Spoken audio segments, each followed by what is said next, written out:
SIR আবহে বোলপুরে উদ্বোধন তৃণমূলের ভোটাধিকার শিবির। শিবিরে উপস্থিত বোলপুরের তৃণমূল বিধায়ক চন্দ্রনাথ সিনহা। বৈধ ভোটারদের নাম যেন বাদ না যায়। বোলপুরের পাশাপাশি সিউড়ি, রামপুরহাটেও শিবির হবে জানান চন্দ্রনাথ সিনহা। এসআইআর আবহে বোলপুরে শিবিরের উদ্বোধন। শিবিরে উপস্থিত বোলপুরের তৃণমূল বিধায়ক চন্দ্রনাথ সিনহা। মনা বীরবংশী রয়েছেন ফোন লাইনে। মনা, কি জানা যাচ্ছে বিষয়? দেখো, কি জানা যাচ্ছে বলতে, তুমি জানো যে বিশেষ করে পশ্চিমবঙ্গে এই মুহূর্তে সবচেয়ে বড় আতঙ্কের নাম হচ্ছে এসআইআর, স্পেশাল ইন্টেন্সিভ রিভিশন।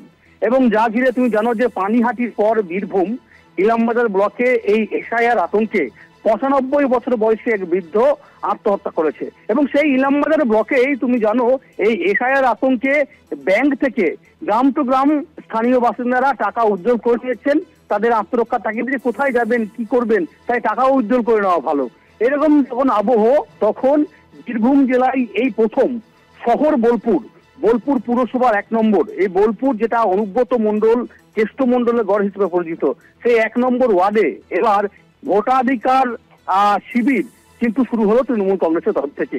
দলীয় নির্দেশ অনুযায়ী যেমন কোর কমিটির বৈঠকে সিদ্ধান্ত ছিল যে বীরভূম জেলায় ১৬৭টা গ্রাম পঞ্চায়েত, ৩টি মহকুমা, ৬টি পুরসভায় প্রতিটি ওয়ার্ডে এই আইনি যে সুরক্ষা বা সচেতনতা, সেটা কিন্তু তৃণমূল কংগ্রেস দেবেন।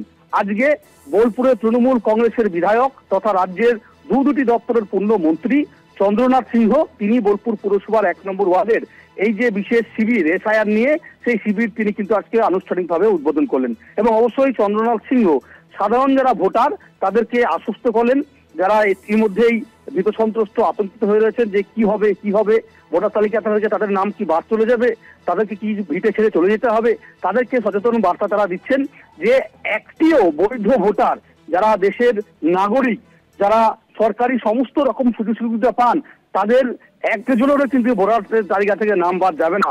সেই বিশেষ শিবির আজকে এই প্রথম শহর বোলপুরে বীরভূম জেলায় বলতে পারে সেই শিবিরের উদ্বোধন হলো। এবং মন্ত্রী পরিষ্কারভাবে বলছেন, দলীয় নির্দেশ রয়েছেন, দলের সর্বভারতীয় তৃণমূল কংগ্রেসের সাধারণ সম্পাদক তৃণমূল সুপ্রিমো মমতা বন্দ্যোপাধ্যায় বলে দিয়েছেন যে বৈধ যারা ভোটার তাদের নাম যেন বাদ না যায়। এই বিষয়টি কিন্তু একেবারেই পুঙ্খানুপুঙ্খভাবে দেখে নেওয়া। সেই বিষয়টি এদিন মন্ত্রী চন্দ্রনাথ সিনহার হাত ধরে বীরভূম জেলায় বোলপুর শহরের ১ নম্বর ওয়ার্ডের প্রথম হয়ে গেল, সেটা কিন্তু বলা যেতে পারে। পাশাপাশি এটাও ভালো, শিবিরেও কিন্তু আজকে আমরা দেখলাম বিশেষ করে ১ নম্বর ওয়ার্ডের তৃণমূল কাউন্সিলর এবং তৃণমূল নেতৃত্ব সকলেই কিন্তু উপস্থিত ছিলেন। ধন্যবাদ মনা।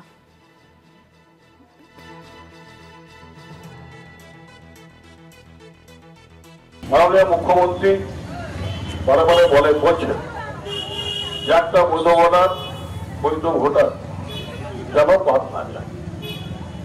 আপনারা দেখছেন কিভাবে বিজেপি যে এসআইআর নিয়ে সারা বাংলায় একটা আতঙ্কের পরিবেশ সৃষ্টি করছে। তারা হুমকি মারছে যে নাম এর পরে আমরা এনআরসি চালু করে দেবো, যাদের নাম বাদ যাবে এনআরসির মাধ্যমে তাদের ডিটেনশন ক্যাম্পে থাকতে হবে, তারা বাড়িতে থাকতে পারবে না।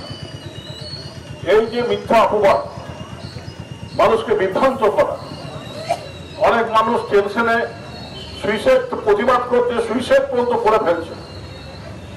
তাই দলের তরফ থেকে মাননীয় মুখ্যমন্ত্রী বারবার বলছেন ভয় পাওয়ার কিছু নেই, অভিষেক ব্যানার্জি বলছেন ভয় পাওয়ার কিছু নেই, আমরাও বলছি ভয় পাওয়ার কিছু নেই। মাননীয় মুখ্যমন্ত্রী